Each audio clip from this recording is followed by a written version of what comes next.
So the risk return, right? Before we move on to multi-division beta, right? Let's stop and think about what we learned so far, right? What we learned so far. We are in the process of getting the required rate of return, and for that purpose, we need the risk return model that translates the risk into required rate of return. Okay, how much? If I'm trying to raise capital today as a CFO, right, and go to the capital market today, and then what is the required rate of return the investors will expect to have going into the future, right? And that, for that purpose, we need to analyze the risk of the company, our company, and our beginning base was the total risk, which was the standard deviation of the returns, right? The total risk. But not all of this risk is compensated from the perspective of the investors in the market, especially the marginal investors who influence the price of the stock.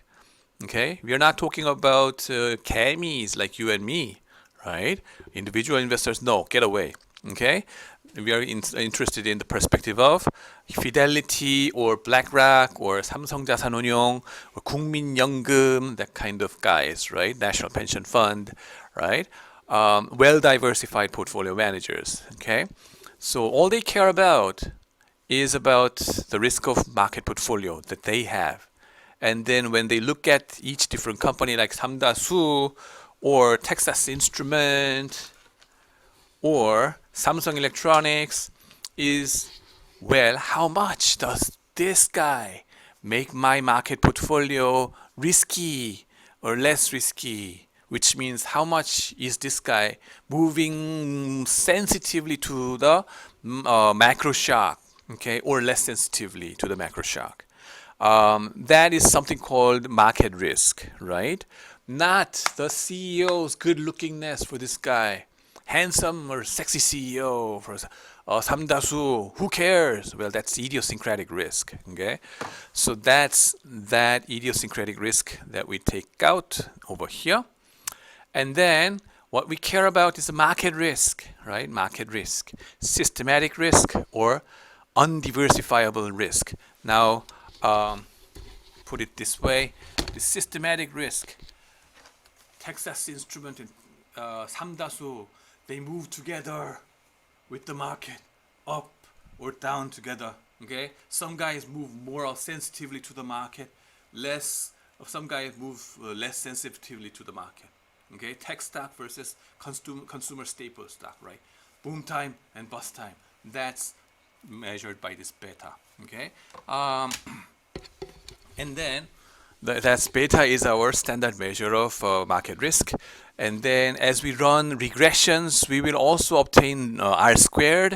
And then R squared is a proportion measure.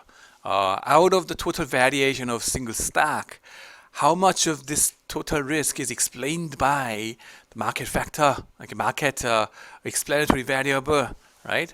This is just a proportional measure of it. But what we really care about is this beta of the stock.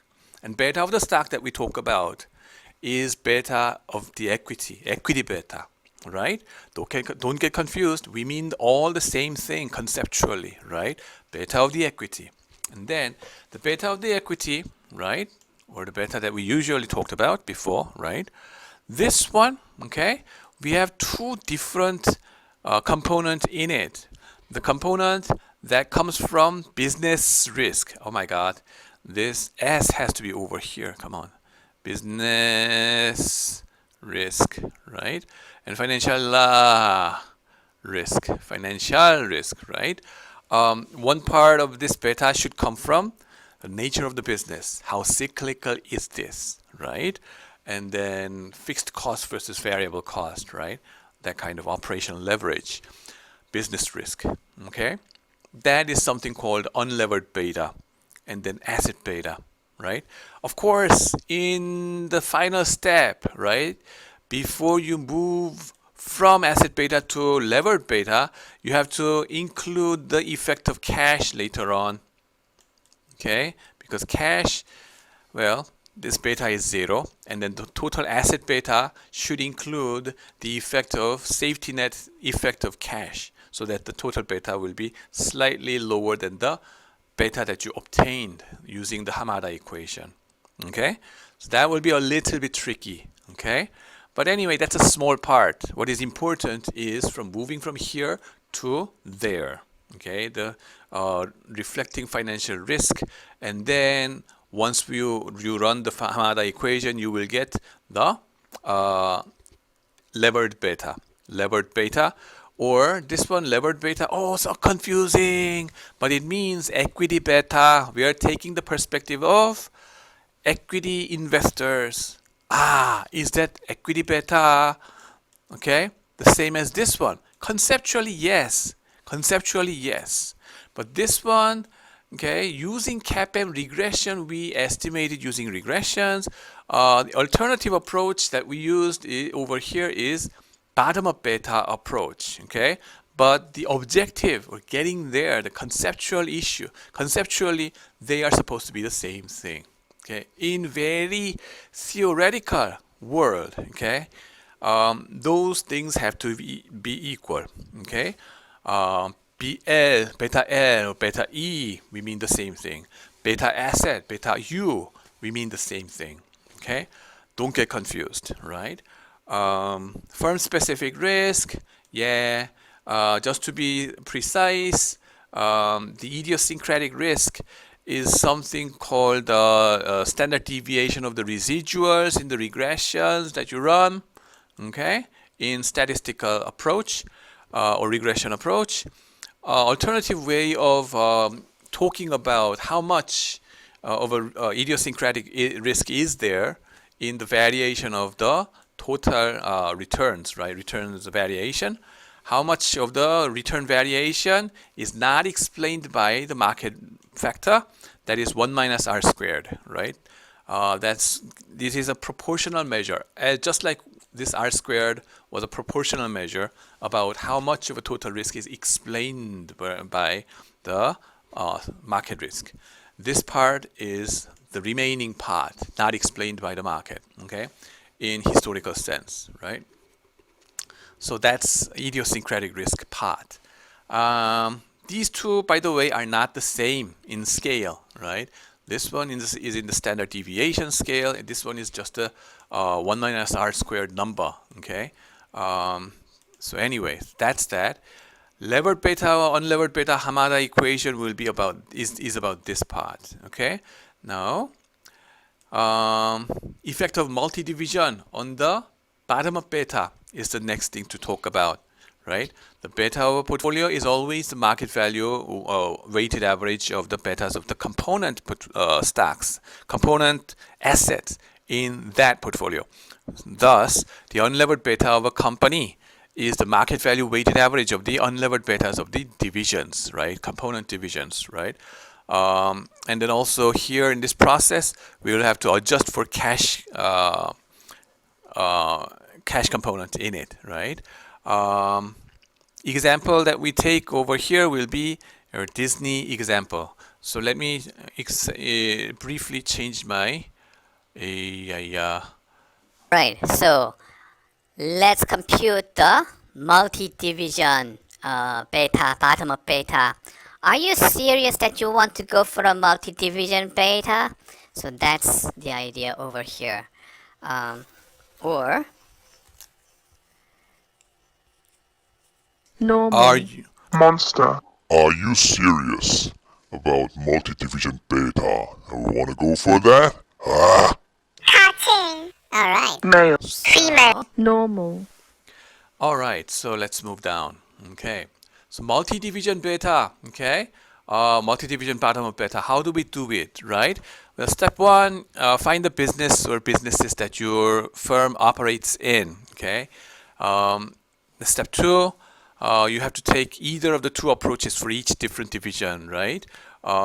Publicly traded companies, and then each different divisions, they must have their own competitors in their respective industries, right? You have to come up with a list of competitors over there, division by division, and then compute the bottom of beta. Okay. There, for some companies, you will have to exclude the cash effect if those companies have significant amount of cash. For example, what is the threshold of being significant or not? Well, there's no strict rule about it, but 5% to 10% of the total asset, okay, that's a good benchmark you can think about, right? And then what? Step 3, estimate how much value of a company derives from each of the different businesses in it. Remember you have to get the weighted average of these betas. The weight will be an issue, okay? So how do you get the weight of it? Well, market value based weight, okay? But the thing is, you don't have market value of your assets observable. No observable market value of assets. That's a problem. Market value of equity, you have it observable. But market value of assets, no, because of the debt, right? So how do you get over this problem will be a challenge, right? Waiting for you. And then step 4, compute the weighted average of the unlevered betas of the different divisions using the weights from the step 3. Bottom up unlevered beta for your company should be equal to weighted average of the unlevered betas of the individual business. And then step 5, compute the levered beta or equity beta for your company using the market value or debt to equity ratio of the company, right? The total company. The debt to equity ratio, why do you consider this at the final stage? Why don't you estimate the levered beta of each division and then take the weighted average of it? Because we don't know precisely how much of a debt is broken down into respective divisions, okay? All we got is the total amount of debt of the whole company, not the debt of the whole each division, okay? Based on the announced accounting report. That's what we can get at, okay? So that's why we first have to aggregate everything at the unlevered and asset side of it, and then impose the leverage ratio of the whole company and come up with this levered beta or equity beta, okay, of the whole company. Quite complicated, but bear with me, okay? If it is difficult for you, it's difficult for everybody else as well, right? 너한테 힘들 거면은 딴 애들한테 오죽하겠니 kind of ideas, right? If it is difficult for you, right, everybody else is screwed up together, okay? Screwed up together, don't worry, yeah. And then possible refinements, yeah, if you can adjust this beta for differences between your firm and the comparable firms on the operating leverage and product characteristics. And then while revenues or operating income are often used as weights, it is better to try to estimate the value of each business, each division's market value, okay? Not just market value of equity, but the market value of assets for each division. There is a way to do it. Okay, I'm going to talk about it later. And if you expect the business mix of your company to change over time, for example, oh, I'm going to drop the film business later on. Forget it. Bing. Yeah, you can do that. And weight should be 0 from then on, right? Anyway, and then you can change the weights on a year-to-year basis later on. And if you expect your debt to equity ratio to change over time, the levered beta will change over time as well. Now, two-way effects of cash in this procedure. This maybe will be confusing to you. Cash effect. The simple idea, intuition, the key intuition is that cash is risk-free. Beta 0, okay? That's a safety net for your business. So in your, especially your asset, safety net of your asset, okay? Easy to remember. Cash is asset, that safety net makes our asset safer. So beta unlevered will be smaller if we include cash. So once you figure out cash excluded unlevered beta of the assets, we will take the weighted average of it and the beta of cash, which is going to be 0, to compute the cash included unlevered beta. Then you will run Hamada equation to figure out levered beta, our final destination. All right. The next, however, to do that, right, you need to figure out the cash excluded unlevered beta of each division based on the industry peers, right?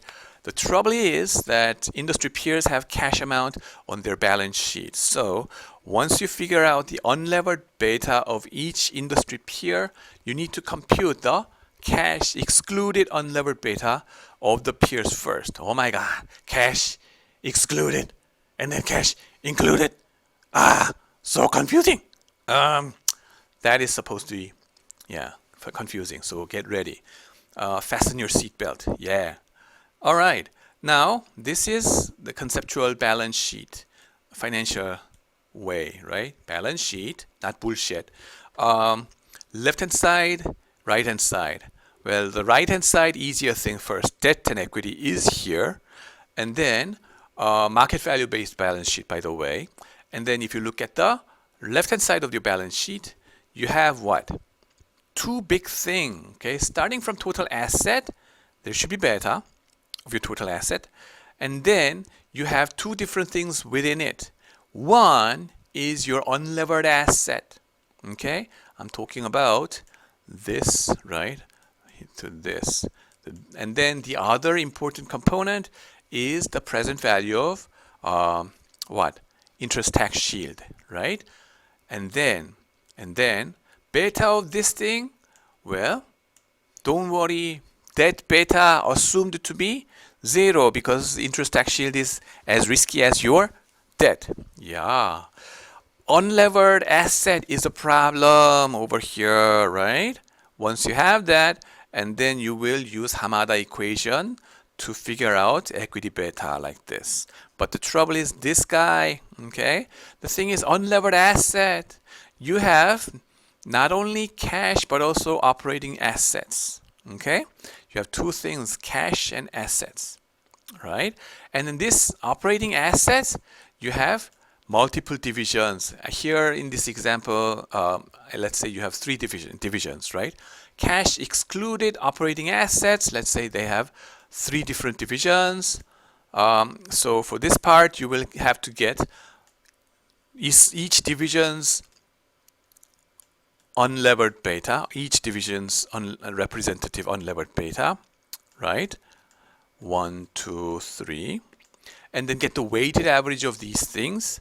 And then remember all these three was cash excluded representative unlevered beta. Now you have to include the safety net effect of cash, which makes your unlevered asset safer. Cash beta equals 0. The weight should be a problem over here. So much so that this 1 minus weight of cash, right, will be multiplied to this beta of operating asset. Okay, then you'll finally get to unlevered asset beta, including cash. By then, you are ready to move to Hamada equation and figure out equity beta. Wow, okay, complicated. I know, we're gonna get there, right? Yeah, market value of asset is not observable. Okay, that's a problem. Yeah, that's a challenge. There are many different ways to estimate market value of assets. Okay, market value of operating assets. If the firm has multi-divisions in different industries. Okay, now let's do it. Next one, operating asset beta, right? Operating asset excluding cash, right? So that has to be weight of each division. Three different divisions, weighted. Weight comes from market value of asset for each different division. And typically the annual reports disclose how to get to market value of asset, okay, is a challenge for each different division. The thing is, typically, right, the annual reports disclose sales by the division, and there is a multiple or called EV to sales, right? Here the EV stands for enterprise value, 사업체 가치, right? And then this, right? The idea is for each dollar of sales, okay, for each dollar of sales, how much are the investors in the market willing to pay as enterprise value? Okay? Enterprise value is defined as the firm value minus cash, right? The operating side of your asset, okay? Operating asset value is called enterprise value in the market, okay? Firms in different industry have different EV to sales ratio, okay? You're going to work with this EV to sales ratio much more in relative valuation setting later on. So wait for that. But here's your first encounter, okay? Enterprise value to sales ratio. So if we multiply the EV to sales ratio of relevant industry to the sales of each division, we can estimate the EV to enterprise value, right? Enterprise value, which will be market value of asset, roughly speaking, of each division, okay? So market value of asset for each division will be nothing but the division sales amount times EV to sales ratio of that industry, okay, of that industry. Division by division, you estimate this market value of asset, okay, or just to be consistent with this terminology, EV, enterprise value of your division, okay, enterprise value of your division 1, division 2, 3, right, like that. All right, so Disney, right? Actually, this Walt Disney has 5 different divisions. That is clearly, they claim to be different, okay, in their 10Ks or accounting reports, right? Annual reports. So let's see. First division, the biggest one by the sales amount, all right? Sales amount is Media Network Division, Media Networks. What is that? That is the cable television kind of things. Disney Channel, right? My daughters, right? When they were small kids, they've been, this Disney Channel has been their favorite. Now, no more. Me and my wife used to watch it together, right? That's how I got to know, like, there's Justin Bieber, small kid, and then the Selena Gomez, small kid, yeah. Now and not anymore, just like you guys. And then the parks and resorts, that's Disney World, right? LA, Disney, what's that? Disneyland, and then Tokyo, Hong Kong, and Orlando, right? Disney World. Haunted house over there, and then roller coaster, that kind of things, right? And then studio entertainment, right? That's what? Movie making, animation making guys, filmmakers, right? So Frozen 1, 2 kind of things, right? Consumer products, what is that? Well, that is related to the theme parks, but it's kind of different, right?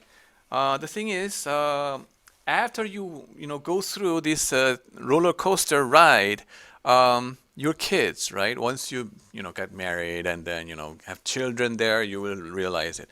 The children say what? Daddy, I want the T-shirt. Over here, I bring what? The Universal Studios T-shirt. Okay. Last winter, January, right? Me and our GBA students, right, who was in the what is that? The CES 2020. We were working together with what? The CJ Entertainment. What's that? The CJ Live City to advise them about how to build, what kind of ideas they can work with in terms of creating these theme parks, right? So for that purpose, we visited the Universal Studio and then learn about how they manage all these things, right? But the thing is, there is always this kind of clothing stores or souvenir stores that you sell, right? And this kind of souvenir industry or this T-shirts industry, okay, should be very different from the media network or resorts industry, Okay, so that's that. And interactive, what is that? Well, that's about the apps, applications, right? The software, the computer games or cell phone games. For example, my wife and children, they still play what? Autumn Kegi of the Frozen, okay? Or the icebreaker, right? You cross it, and disappears. Like this, okay? So that's that. If you look at this revenue breakdowns, right? Let's look at it just for now. This is what they disclose every year. Revenue breakdown, you see it. And operating income, they also disclose it. And then what? Depreciation and amortization, they disclose it. And then EBITDA is also something they disclose. What is EBITDA? By the way, this is one of FAQs, right? Frequently asked questions in your job interviews in the banks. EBIT, which is operating income, plus depreciation and amortization. That is summing up these two. Yeah, right. Okay. Why do we care about EBITDA and why do they ask this question very often? Because it's a great proxy of your operating cash flow. It is not identical to your operating cash flow, but it gives you a good idea about the cash flow coming from your day-to-day business. Okay? How? Well, your operating income is the profit that you make from your day-to-day business. Okay? But it's not the cash flow because you subtracted out the depreciation and amortization, right? It was just purely accounting exercise to recognize the matching principle, right? Because of the matching principle. So non-cash item you took out, well, bring it back so that we can see how much of a cash flow you generated from your day-to-day business. So EBITDA is a good proxy for that, but not yet. Okay, not yet. Okay, we have a lot other things to worry about. But this is a quick and easy way of doing it. Now, SG&A, that's like 판관비 in Korean terminology, right? And then CapEx is what? The capital expenditure that you invest in your fixed asset or long-term investment in your R&D kind of things, right? So if you look at the CapEx breakdown, okay, parks and resorts, they are the biggest one of taking up these capital expenditures, right?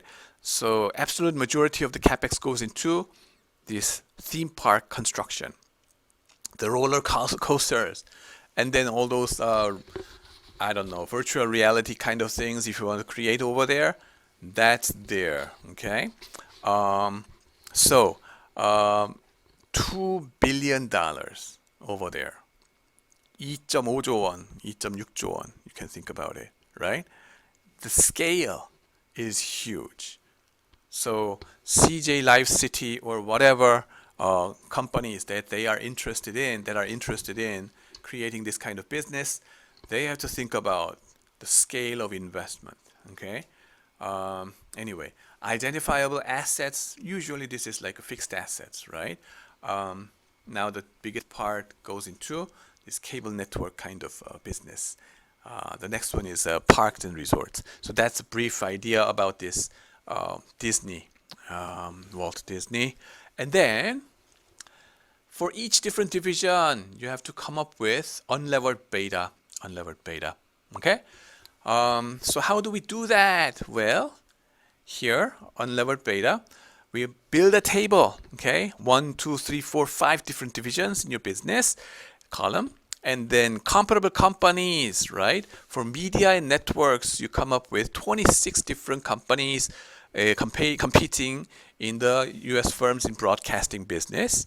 And then for parks and resorts, you come up with 20 different companies in global firms in amusement park business. Universal Studio must be there as well.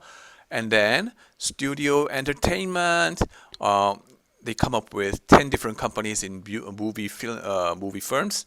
And then consumer products, 44 different companies in global firms in toys and games and productions and retail.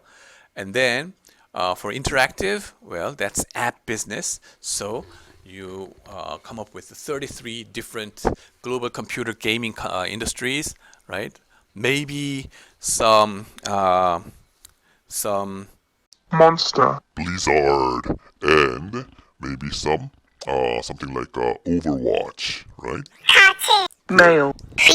normal, Now, for each different industries, right? You come up with this median beta and median debt to equity ratio and median tax rate. But you may wonder, why not average?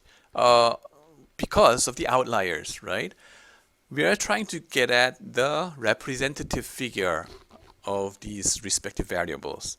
But the average, it's good, but it can be influenced a lot by the outliers, right? So if you insist on using average, make sure you take out those outliers, okay? Median, you don't need to worry about these outliers. Just this is the median, the 50-50 split, okay? The observation that is right in the middle of the rank order, right? Starting from the biggest one to the smallest one, which one is the right in the middle, right? That's the concept of median, right? Okay, so once you come up with this median beta and debt to equity ratio and the marginal tax rate, median by the way, and then you can compute the unlevered beta of each different companies, right? Yeah, but before we move on to get the weighted average of this unlevered beta, okay, let you get over here, okay, unlevered beta, right? We need one step just to be rigorous, netting out the cash effect, okay? Remember all these component companies or the competitors, right? They all have their own cash in their balance sheet sitting, okay? And then this cash, we know that it is the safest asset, beta 0. So by being included in this unlevered beta means that the unlevered beta that you estimated over here is underestimated because the cash effect was there, okay? So we want to take out the effect of cash so that we want to see the true face of this unlevered beta, right? The real riskiness of your business. So unlevered beta without cash, excluding cash. How do we get there? Well, first, let's compute the median cash to firm value. Okay, there must be company by company firm value. Okay, and then use it as your denominator, and then there must be cash value over there. Right? Cash is cash. Market value of cash is just cash itself, book value. So that's easy to obtain. And then use it as a numerator. There you get the proportion or weight of cash of that company, right? And you have those samples over there. So get the median of weight of cash, okay? So that's this guy, that guy, all the way down, okay? And you will be able to obtain the true face of the unlevered beta without cash. So unlevered beta excluding cash. How do we do that? Well, starting from this unlevered beta, divide this guy by 1 minus weight of cash. This guy, right? So that's what's going on. So obviously, you divide unlevered beta by something less than 1. So your unlevered beta will increase. You see that? Yeah. Now you see the true face of the riskiness of your operating side. Okay. Now what do you do? Take the weighted average of these guys. Okay. Where do we get where do we obtain that weight is the next challenge.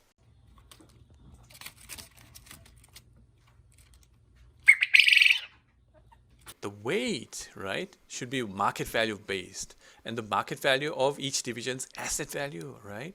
The trouble is, the asset value is not observable. This is something you have to infer, okay? Using some multiples This time it is called EV to sales ratio, enterprise value divided by sales, right? So this is the idea about how much are the investors willing to pay as an enterprise value for each single dollar of sales that you make. Okay, so here, if you go through the Google Finance or Yahoo Finance or Naver Finance, each time you will see these multiples, EV to sales for different companies. So you collect all those things, right? And then you will see that different industries have different EV to sales multiples, right? Get the median of these, right? And then for each different divisions, what you get? You have sales breakdown, the revenues for each division, and then the last line you see is a total, right? This is a sigma, right? Summation of all these things, and you will see this, right? And then for each division, you obtain the median EV to sales ratios. And then what do you do? Well, don't forget this revenues, the same name of it is sales. So that once you multiply these two, what do you see? Same thing, cross it out so that the resulting number will be enterprise value. Aha! So multiply this guy, right? Revenue times 3.27, the revenue times this guy, revenue times that guy, right? That will be your value of your business, enterprise value of your business, okay? Now, this is a good estimate of your value of your asset, operating asset in that division. So based on this, you get the aggregation. Okay, this is the market value estimate of your operating asset. Based on this total figure, you can estimate compute the weight of each division. In this calculation, you find that half of the value of your asset, operating asset, it comes from media and networks in Disney. And how about consumer products? Only 2%, right? And then aggregate all these things, you get 100%. And then what do? Well, multiply your cash excluded unlevered beta, okay? 1.03 and then 0.7 all the way down like this. Now what do? Well, this guy should be cross multiplication of all these things and then summation. Okay, weighted average of unlevered beta, cash excluded again, right? That's this guy. All right. Now, the next one is about value, okay? And the proportion of it, well, this is the repetition of these guys, okay? Right. So you can just ignore that. And then Disney has $3.9 billion in cash, all right? Here, the beta that you obtained is, remember, cash excluded because you worked with this cash excluded unlevered beta in the first place, right? Right? Now, your job is to include the cash to get to total asset beta, okay? Unlevered beta including cash, so that you will be able to use the Hamada equation and then get the equity beta or levered beta. Okay? So how do we incorporate that impact of cash on your operating asset? So the weighted average beta of these two will be it. Okay? Your beta of cash excluded beta and then beta of cash, which is 0. Okay, and value of operating asset, value of cash, you will have that. So that's this, the weight of operating asset relative to total, right, including cash. And then this is the cash excluded unlevered beta, and this is cash beta. It disappears because it is 0. Okay, so the cash included unlevered beta will be 0.8978, which is slightly lower than the cash excluded unlevered beta, which makes sense because cash is safe asset, right? Now, the left-hand side of your balance sheet, okay, the beta of your left-hand side of your balance sheet is 0.978, Okay, this is the starting point for your Hamada equation to get your levered beta. Okay, wow, you came a long way, right? I know this is painful, but this is our life anyway. So move down. Finally, now with the cash included unlevered beta, you can figure out the levered beta of Disney. Assume debt to equity ratio of 13% and tax rate of 35%. What should be the levered beta? Okay, well, the Hamada equation based on your previous number over here, 0.8978. Okay, let's write it down before I forget. 0.8978 times what? Something greater than 1. Tax rate, debt over equity. Right? Should be what? Is the issue here? This guy is 13%. And that guy is 35%. So you do the math, right? So your calculation, now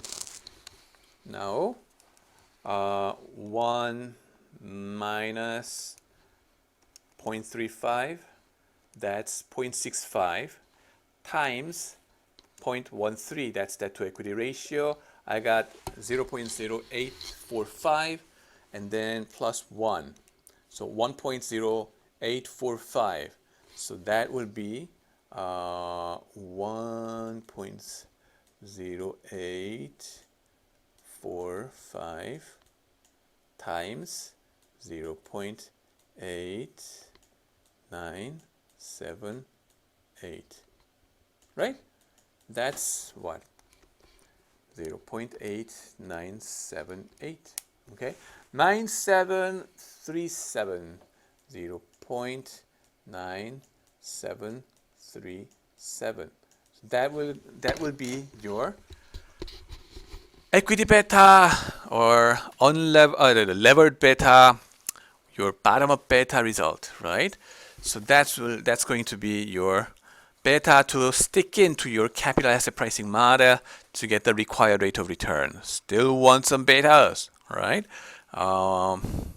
Multi-division beta, right? So that's how we get to the beta, forward looking, okay? A lot of work, okay? But why do we bother? Because, because the regression beta has limitation. It's being historyness, right?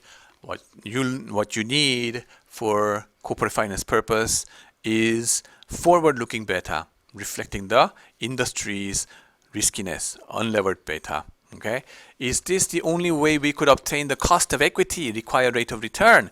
Is there any easier way? Okay, this is so complicated, you may complain, right? But there are some alternative ways of doing it. Now, one of the alternative ways of doing it is this, right? Dividend growth formula. You remember this golden growth model? Your price or value of your stock, right? Price. Assuming that the market is efficient, that the price itself is the value, okay? Then you can set up this math like this. Price today that you observe is equal to next year's dividend, which is just past dividend that you received immediately times the expected growth rate of the dividend, divided by R minus G. The G should be the dividend or the net income growth rate, okay? The only unknown in this case will be your RE, cost of equity. So solve for RE, the formula or equation will look like this, okay? Flip it, and then take this guy to the other side of the equation, that makes this one. Now, D over P is dividend yield by definition, right? G is dividend growth rate, okay? So that's basically what you estimate as required rate of return, okay? And then earnings capitalization model is also there, right? Where you required rate of return on your equity should be nothing but your earnings per share divided by expected earnings per share next year and divided by today's price, okay, stock price. So that's an alternative way of doing it. Wow, that's too utterly easy compared to what we've gone through so far. I know. But there's a big assumption over here. You're assuming that the market is efficient over here. All right. And then now, if you are valuing the firm, not the equity, right? Valuing the firm, not just valuing the equity. This is not the end. Oh my God. Why?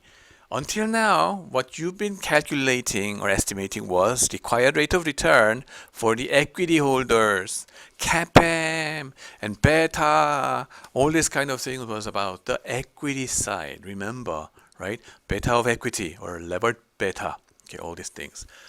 Now, that's related to cost of equity, and you use cost of equity when you are discounting the cash flow to equity.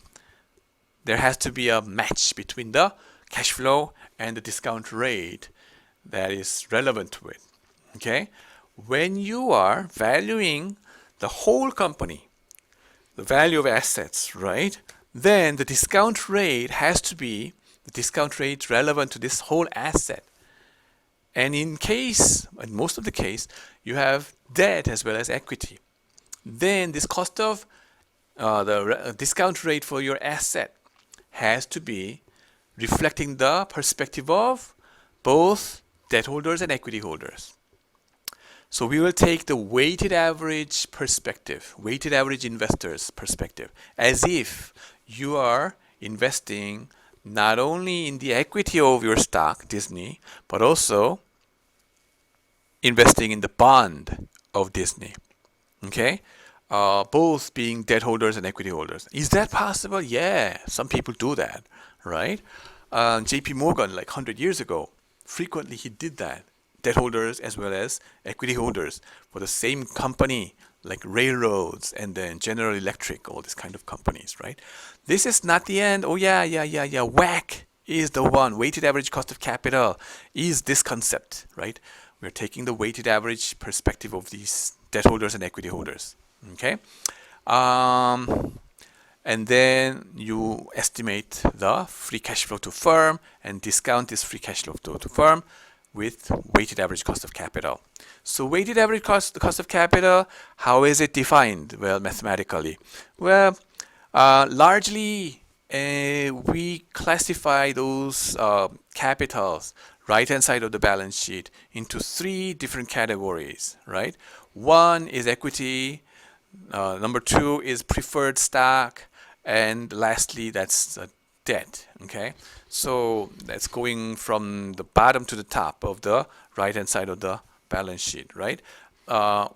If we start from the top, going to the bottom, it's like debt, preferred stock, and then common equity, common stock, right? So RD, RP, RE will be that, and then you have to come up with the market value based weight of each securities, right? And then for debt, you have to consider, there's a tax benefit by paying interest. So the real cost of debt should be 1 minus tax rate, okay? Because the government supports you, encourages you to borrow so that the interest expense is tax deducted, okay? So that's why 1 minus T has to be there in your cost of debt, okay? So we call it after-tax cost of debt, right? And preferred stock element is there, right? So this is the opportunity cost of capital for the weighted average investors of your company. And then now, cost of equity, how do you calculate this one? Well, one by one, let's go, okay? Here, cost of equity, we use security market line or CAPM model, okay? Risk-free rate, yeah. And then plus beta times risk premium. Equity risk premium or market risk premium mean the same thing, right? Again, getting back to our original idea, your cost of equity for Disney, well, this is a risky company. I want to get compensated more than US Treasury, safest asset, okay? Because I'm taking risk for you, man. right? There's no free lunch. Yeah, risk premium, I'm expecting that. That risk premium for Disney, okay, that should be beta times equity risk premium, okay?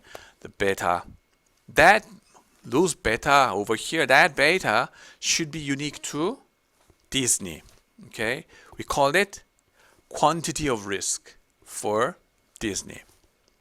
Equity risk premium, that is determined in the market. We are just price takers, right?